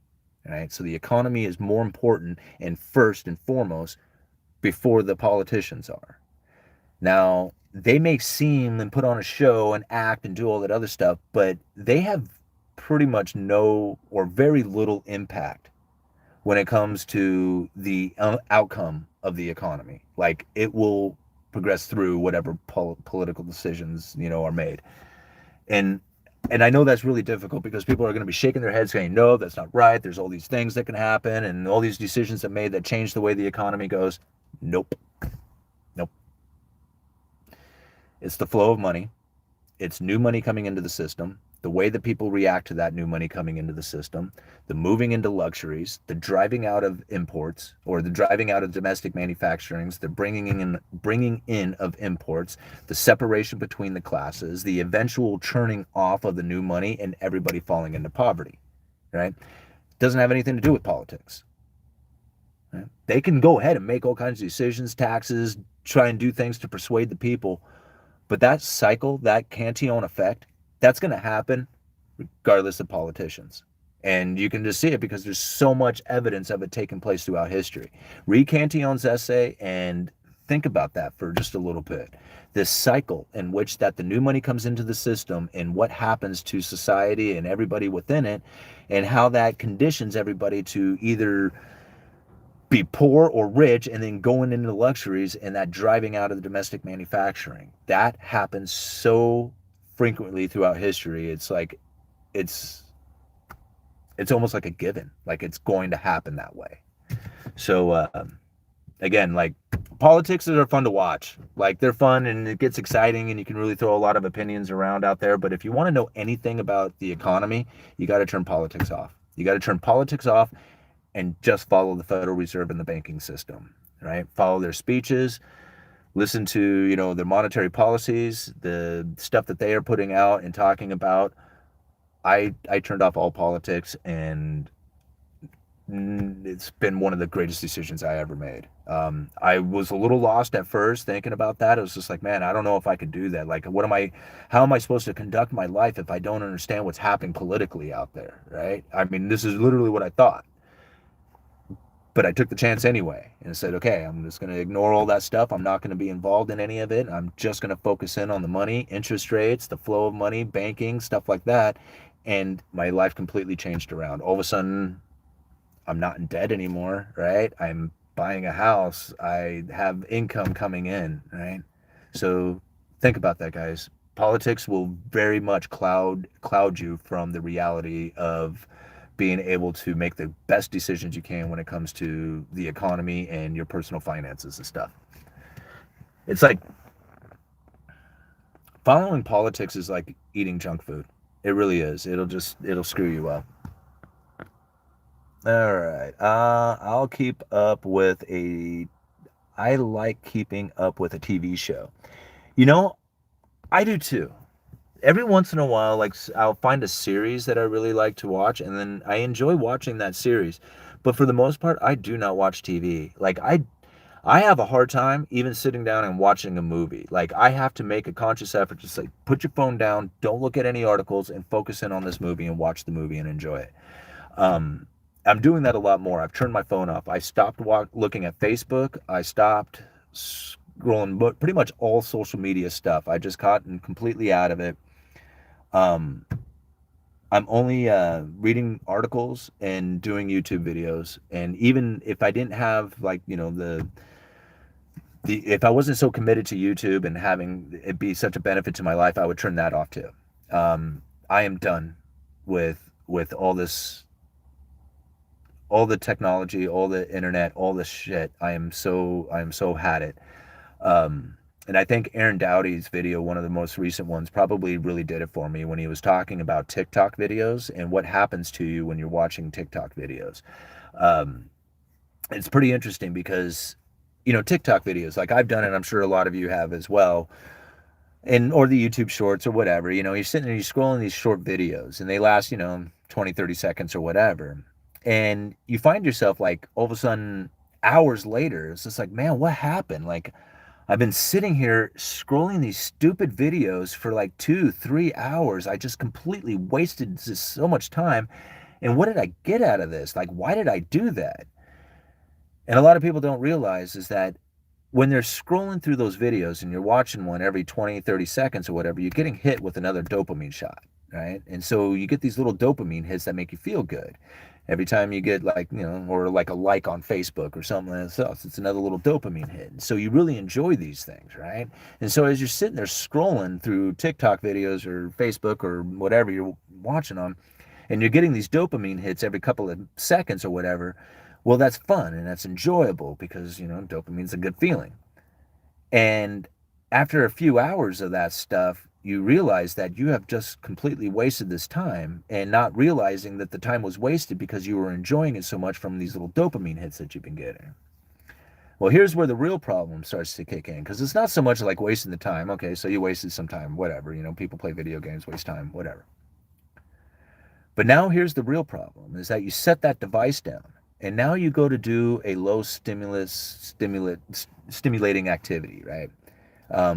Like say before, you were really into gardening or something like that. Well, you go and you scroll through all these videos, you had this dopamine thing hitting you for the last couple of hours that was keeping you really happy and excited. And now you go and do a low level excitement thing. And you find yourself completely bored. Like you can't find the fun in it anymore. Like it's not exciting to you. And it's not only just not exciting, it's like literally dragging to you. It's almost depressing, to do something that you used to enjoy. Like you don't understand. Like why what happened here? How come I used to enjoy gardening and now it's just like this, it just doesn't feel good to me anymore. Well, it's because you used to have to work for that dopamine. You used to have to put in a lot of effort, and then the reward after doing all this hard work was the relaxing effort and the feeling that you got from it. And so now all of a sudden these low like stimulating activities are just completely boring to you and you're going back to the dopamine hits, which is scrolling the TikTok videos again. So that's just a small little bit. Like you should watch Aaron's video. He really gets into it and talks a lot deeper into that whole thing.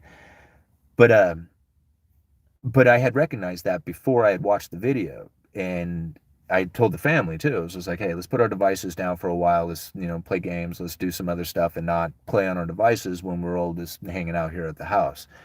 And so we did. We all put our stuff down, and man, we all started like talking and hanging out and playing games and enjoying each other's company all of a sudden again. And it was just like, okay, so this is serious here. We need to like really cut out a lot of this internet, cut out a lot of this, scrolling Facebook kind of stuff, and start paying attention to a lot more of what it is that we have going on in reality here, not like what's going on out there on some screen or something like that. Made a huge difference, and so I encourage people to do that too. It's just like it's time to and it's not like you got to put it away forever. It's just that the first thing in the morning till the last thing at night doing it, that's the problem. If you wanted to, at the end of the day or whatever, it's like, man, I'm going to sit around and scroll through some TikTok videos for a while and laugh at some of these things, then that's the reward you get from all the, hard work that you've been putting in all day. But to sit around and just feed yourself little dopamine hits for hours upon hours every day, all day, it's going to drag you down and take away your energy, It'll make you depressed. It will, take away your creativity. It'll take away everything, from you. And the only thing you will find enjoyable is, sitting there scrolling through these little videos. What time is it? It's 1:39. I should probably go. I just took a huge dump. Oh, great. How are banks and governments not getting burned on this inverted yield curve on U.S. bonds? I think if you give it some time, you're going to find that they will start getting burned. It's just a matter of time, I'm thinking. Balance is key. Absolutely it is, all-nighter. Absolutely key. All right. The golden mean in all things is the key. Yeah. All righty. I am in Japan. In the subway, everybody has their heads down on the phone. Zombie apocalypse. Yeah, and that's what you're gonna end up finding. Like, probably going more into the future. It's just like I'm seeing more and more people with their devices and spending more time looking at their devices and not hanging out with each other. I mean, I was doing it. I'm guilty of it myself. I mean, like I would. There was times when I was scrolling articles and reading articles for 6, 7, 8 hours a day. I mean, it would be like the only thing that I was doing. And I was like, I thought I'm working here, I'm trying to work or whatever. But, you're causing yourself some issues is what you're doing. There's no point in doing that the entire time. There's stuff out there that you can do that it's going to be much more beneficial to you than scrolling Facebook. All right, get sun, get out there, exercise in the sun. Yeah, for sure. Especially like here in Oregon, you get sun only 3 months out of the year. Federal Reserve, how long until we see an asymmetric move to precious metals, deinvestment of US dollar, not just booming the inflation of the supply?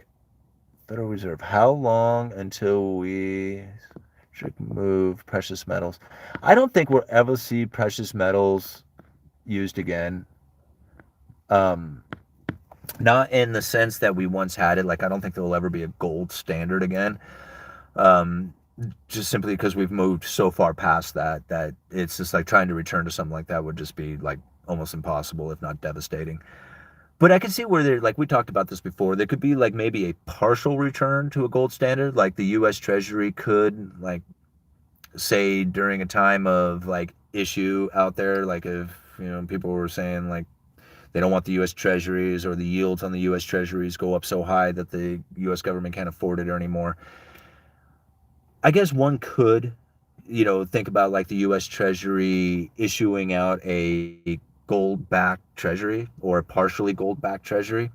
And then in that sense, then you could kind of introduce a gold standard back into the monetary system, because then people could buy these bonds and essentially have what would be the equivalent of gold in a paper form, whether or not you actually got paid in gold or got paid in the equivalent of U.S. fiat currency in gold or whatever. That's still like that would be up in for the powers to be to figure out. But I mean, it would be something like that I would see happening to introduce a gold standard back into currency. Other than that, I just don't see it happening. Yeah. I mean, unless the people voluntarily just did it, like I'm accepting gold and you're paying in gold. So at that point, then there's nothing the government could do. But I just don't see like the people doing that. There's not enough interest in that. Let's see here. Any chance the Fed just pauses for a time before they pivot? They will pause for a time, yes. It's not going to be like increase, and then all of a sudden decrease. They'll go up and they'll get to a point where they'll stall out for a while and sit on their hands. And, and they'll be calling it, we are data dependent on whether or not we are going to be lifting or dropping interest rates or maintaining them right here. Once they have people at that and they're telling people, like, once the Fed funds level have plateaued and they're using that verbiage, right, that we are being data dependent from here, that most likely will be the pivot point. Like, I doubt there will be a situation in which that they will be like, maybe we will increase a little bit more from here. Like, I don't think that's happening. Like, I think they have their goal in mind for the Fed funds rate. I think they're going to push towards that. They're going to see how that impacts the economy. And then at some point in the future, once they've realized that the 2% average inflation rate has been achieved, they'll start dropping the interest rates back down again. So anyway, what time is it? It's 1:44. I think I'm going to bail out of here pretty soon, guys. It's getting kind of late. How much gold would it take to back the dollar now, and how precious could it be if there were that much of it? I don't think it necessarily how much gold. It's what the price of gold would go for, right? That's really the question, because it's not a matter of like, I mean, you could bring in all this gold at a particular price and say it's going to take that much gold to back the currency, but the gold price changes, right? So it's not so much like how much gold would it take. It would be how much does it go for to back the currency. All right. There's always enough gold to back the dollar. It's just a matter of the price. Yep, that's what I was saying. 144 in what country? Oh, I'm sorry. It's 144 minutes. I'm an hour and 44 minutes into this video is what I guess I'm getting at. All right. Premium will start to go lower once the amount of physical silver starts increasing in the COMEX. Yeah. The price for a full backing would have to be around 90,000 at least. All right. Where do you think the Fed will cap rates at? I think they're probably. I think they're pretty close. Like I honestly think the Federal Reserve is shooting for a 5% interest rate on the Fed, like a 5% Fed funds rate. To me, that's like their ammo. That's what they're looking for in order to fight the next recession. Now, how long they keep it at 5% is really going to be the question, because if they keep it there for a year, that's going to impact the economy in a way that I don't think they're wanting. Like, I think they want the 5% Fed funds in order to have that psychological, ability, like the to drop it and have that the psychological impact onto the people thinking, okay, interest rates are lower, now's the time to buy into the economy or buy houses or cars or whatever. Like, I think that's what they're looking for, is that that mindset that the people would have from it.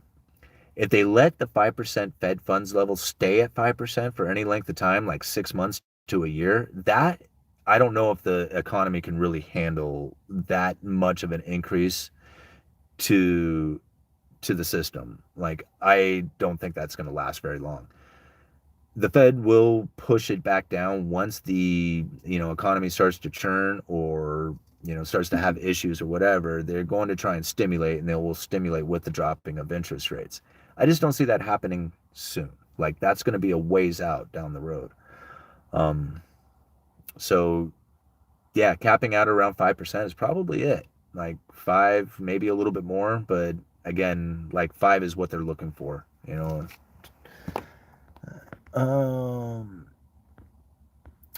Let's see. Higher unemployment rate plus dovish FOMC minutes, and we flying, baby. Let's see. Stagflation is coming next year. What would a sudden repricing of gold do to the markets? Yeah, I couldn't imagine. I can't imagine like governments actually, like, I know you see articles all over the place where central banks around the world are buying up on gold, but I don't feel that they're buying up on gold because they plan on backing the currency with gold again. I think they're buying up gold because they know that they are going to be out of a third-party risk if they are sitting on precious metals. And it's the same reason why I'm buying it for my reasons of an insurance policy. I think that's what they're doing, is they're trying to have something that is out of that third-party risk, because all banks are leveraged and leaned and borrowed against other banks. But if you have gold, you're not subject to that third party out there. You ever get together with Yankee Stacking Channel? Do a collaboration. I might do that. I have interviews that I'm setting up. I'm planning on doing one on Friday with the mortgage guy who contacted me, wanting to talk a little bit about like the situation that we were experiencing here in the mortgage market. And then I'm also going to talk with Matthew, the lumberjack landlord, and I'm going to try and set up some more interviews as well. I want to talk with Owen Benjamin. We've been in a little bit of email contact just recently, so that would be a fun one to do. Um, but yeah, I haven't done a whole lot of interviews, and I think it's time that I start interviewing or doing some collaboration videos, having conversations with some of the other economists out there and getting their opinions out here on this channel as well. So yeah, that's something I'm really looking forward to. Um, yeah. Anyway, what else we got? Would love to see you and Yankee Stacker. All right. There is a rumor untold amounts of gold hidden and kept underground. Yeah. Bix Weir, he talks about a gold stash in the Grand Canyon. Um, I can't remember the name of it, but Bix Weir kind of goes into that one. He talks pretty good about it. There's a lot of history inside of it. And from what I understand, he's talking about like there's so much gold in that area that it would just completely destroy the entire monetary system. Or at least that's when it was discovered at the time. That's what they were saying. So they covered it up and kept it from being pulled out of the ground. But anyway, Bix tells a much better story on that. Maybe I'll get Bix Weir to come on and tell that story. That would be fun. I haven't followed. He has the YouTube channel Road to Ruta, and I used to follow his stuff quite a bit when years ago. All right. It's White Sands, New Mexico. All right. Think heating a house is bad. U.S. growers are getting crushed in heating bills and fertilizer. Any opinion on nuclear energy? I mean, I like the idea of nuclear energy just from the ability to produce enough power for everybody to run their houses and businesses and stuff like that. I get nervous about anything that can like really just destroy the environment and cause like the nuclear fallout problems, like birth defects kind of stuff, like all that kind of thing. That scares the shit out of me. So I don't really like nuclear for that. Like I would like nuclear if it was like way far away and I got the power from it. And then I would be cool with nuclear. But like anything that is environmentally dangerous, I'm not cool with it. Like I'm not really big into damaging the economy or the environment. Like I'm very much a steward of the earth. Like I don't want to see pollution. I try not to, I try to do as little impact to the earth as I can. That's just me personally. I think if everybody kind of had that attitude towards this world or everything in life in general, then we wouldn't have nearly as many problems as we are facing. It's just the simple fact that people just don't care. They don't care about other people. They don't care about the environment. They don't care about anything out there except for themselves, and then you end up with a messy shithole to live in. All right. I wonder whom owns the mineral rights to that gold. Yeah, it would be interesting to find out. I should get Bix Weir on, and maybe he can talk about that because that's a good story. I mean, I really enjoyed that story about the Grand Canyon that he tells. It isn't mined and brought above ground. It isn't claimed or recognized as existing in the market. Yeah, that's true. Not the U.S. The U.S. is insolvent. England banksters own those rights. The rights to that gold? That's an interesting one. All right, I've been out here for almost 2 hours, guys. It has been so much fun hanging out with you. We got 248 of you, 223 likes. That was very nice of you. Got a few super chats, which I always appreciate. Can't thank you guys enough for that stuff. Very supportive of the channel. You guys are always so awesome, and thank you very much for hanging out with me tonight, having this great discussion. You guys are always so awesome. I can't thank you enough. Yeah. See you again probably tomorrow. Uneducated Economist. You guys let me know.